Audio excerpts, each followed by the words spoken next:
ती आधी झाली आहे सुरुवात.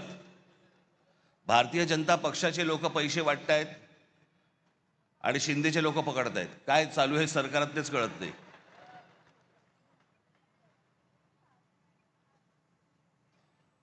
त्या दिवशी मी कल्याण डोंबिवलीला गेलो,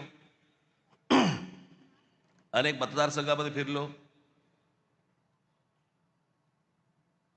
प्रचंड हवा आहे तिकडे. सगळ्या गोष्टी एवढ्या करून पण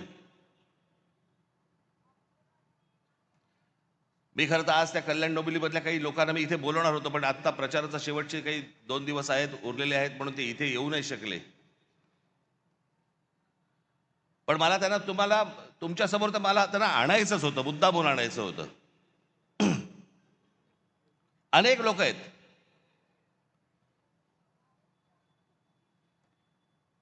आज घराघरामध्ये 5-5 हजार रुपये वाटतात मतांसाठी. मला समजत नाही या लोकांचं. एका बाजूला म्हणतात आम्ही विकास केलाय आणि दुसऱ्या बाजूला पैसे वाटतात आणि म्हणतात मतदान करा. मग विकास काय केलात?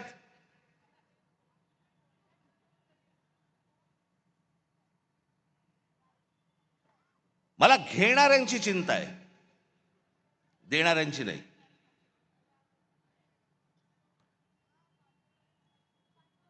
आपण 5-5 हजार रुपयामध्ये आपल्या मुलांना, आपल्या मुलीला आपण काय सांगतोय, आपण काय शिकवतोय? ते उद्या ज्यावेळेला समाजात जाणार त्यावेळेला ते काय म्हणणार? माझा बाप विकला गेला, माझी आई विकली गेली, माझ्या वडिलांनी आणि माझ्या आईने पैशासाठी मत विकलं. उद्या ती मुलं असतील, त्यांचे त्या मुलं मुलींचे त्यांचे कोणीतरी मित्रपरिवार असेल, ते काय म्हणतील की अरे ह्यांच्या आई वडिलांनी मत विकलं, हे विकले गेले. विकले जातात. त्या कल्याण डोंबिवलीमध्ये बाजार, गुलामांचा बाजार असायचा ना पूर्वी. गुलामांचा बाजार मांडलेला असायचा, तसा गुलामांचा बाजार मांडला होता. महाराष्ट्रामध्ये 66 ठिकाणी पैसे देऊन, पैसे वाटून फॉर्म माघारी घ्यायला लावले.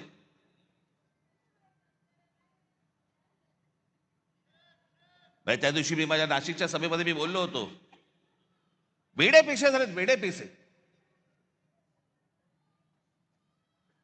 त्या दिवशी एका ठिकाणी तर कोणी त्या एका माणसाने ते काय स्क्रुटिनी असते, समोरच्याचा एबी फॉर्म गिळून टाकला. बरं दिवस नव्हता, एखाद दिवस मिळाला असं दुसऱ्याशी वाट तरी बघता आली असती. एबी फॉर्म पडेल, एबी फॉर्म पडेल. इथपर्यंत गेलात तुम्ही. विकले जातायत काय, एबी फॉर्म गिळतायत काय? त्या सोलापूरला एखादा खून झाला आमच्या माणसाचा, आमच्या विद्यार्थी सेनेचा, तो तिथला शहर अध्यक्ष होता, त्याचा खून केला फॉर्म मागे घेण्यासाठी. म्हणून इथपर्यंत सरकार चाललंय. पोलीस हताश, कोर्टाकडे तर बघायलाच नको. हे कोणतं राज्य आहे? बिनधास्त सगळ्या गोष्टी सुरू आहेत. मला ती, म्हणून मी मगाशी म्हटलं ना, मला ती माणसं आणायची होती. ती त्या प्रचारामध्ये बिचारे गुंतलेत, त्याच्यामुळे मला इथे त्यांना बोलवता नाही आलं. 5-5 हजाराला मतं विकतायत. मी फक्त 2-3 माणसांची फक्त तुमच्यासमोर नावं घेतो, बाकीची तर आता येतील.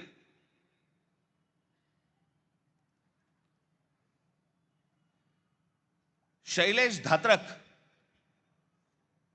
एका ते काय प्रभागात 4चा प्रभाग असतो ना, त्याच्यामध्ये एका कुटुंबातले 3 जण उभे आहेत. शैलेश धात्रक, मनीषा धात्रक आणि पूजा धात्रक. किती पैशाची ऑफर झाली असेल तुम्ही कल्पना पण नाही करू शकत. म्हणजे काय लेवलचा बाजार मांडला या लोकांनी, तुम्हाला अंदाज येईल. या 3 लोकांना एका घरात मिळून 15 कोटी रुपयाची ऑफर दिली गेली. 15 कोटी. आणि मला ते मुद्दामून इकडे बोलवायचे होते त्यांना. त्यांनी 15 कोटीची ऑफर नाकारून ते निवडणुकीला उभे राहिलेत.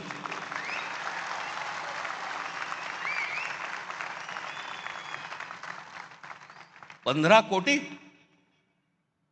कोटी रुपयाची ऑफर नाकारणारे कुठे आणि 5-5 हजार रुपयामध्ये मतं विकणारे कुठे? दुसरा मुलगी सौ राजश्री नाईक, कितीची ऑफर झाली? 5 कोटी रुपयाची.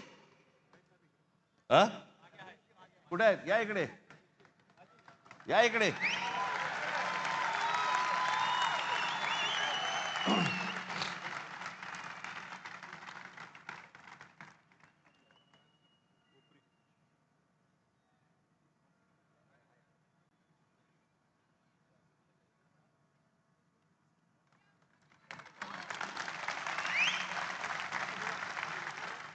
पाच कोटीची ऑफर झालेली गोष्ट नाकारणारी आहे. हे महाराष्ट्राचं स्वाभिमानी रक्त.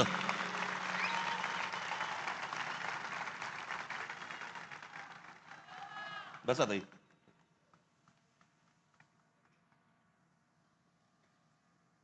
सुशील आवटे,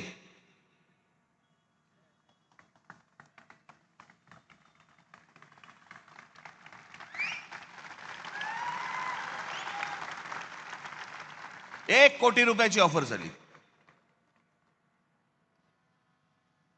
नाकारले.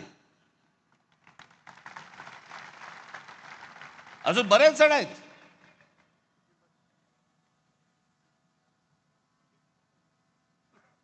कुठून येतोय हा पैसा?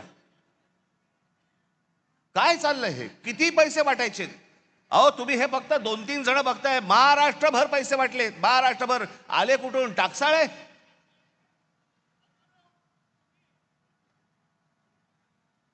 कोणाला 5 कोटी, कोणाला 10 कोटी, कोणाला 15 कोटी, कोणाला 1 कोटी, 2 कोटी. काय बघायलाच नको. ही कोणती महाराष्ट्रातील निवडणूक आहे? अहो इतकी वर्ष ह्या निवडणुका आम्ही बघतोय, अशी निवडणूक नाही पाहिली.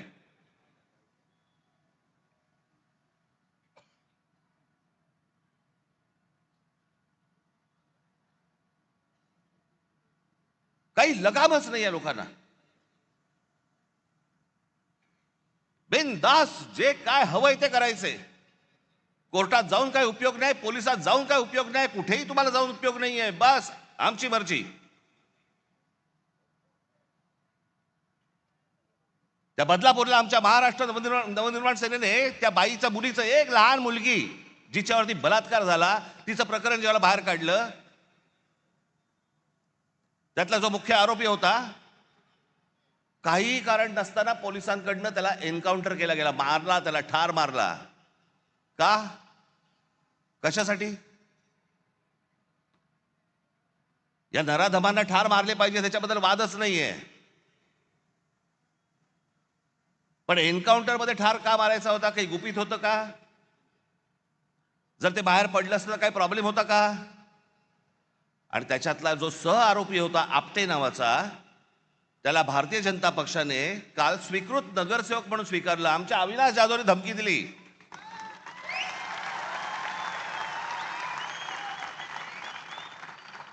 की बदलापूरमध्ये आम्ही मोर्चा काढतो म्हटल्यानंतर त्या स्वतःहून माणसाने त्याचा राजीनामा दिला की नको मला स्वीकृत.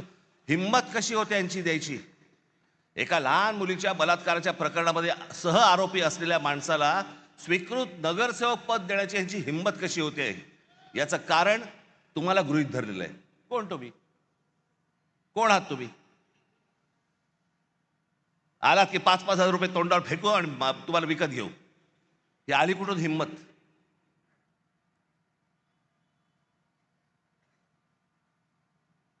काल मी सांगितलं भ्रष्टाचाराचे आरोप आमच्यावरती करतायत. छगन भुजबळांना जेलमध्ये टाकणारे हेच देवेंद्र फडणवीस. त्याला तर काय झालं माहिती मला. जेव्हा आले त्याला मला बरा वाटायचा, माणूस चांगला वाटायचा. आतापर्यंत बरा होता.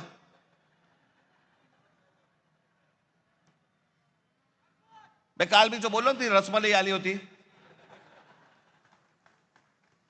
तो सांगतोय की मुंबईचा आणि महाराष्ट्राचा काही संबंध नाहीये. हे स्वतः सांगतोय. आणि फडणवीस म्हणतात नाही तो असं काही बोललाच नाही, त्याचा तो अर्थच होत नाही म्हणे. मला असं वाटायचं की फडणवीसांना इंग्रजी कळतं. पण कसं आहे, खोटं बोलत राहायचं, खोटं बोलत राहायचं. त्यांना वाटतं ह्याच्यातनं लोकांना वाटेल की बाबा नाही, खोट्याचं खरं करता येतं. नाही होणार आता.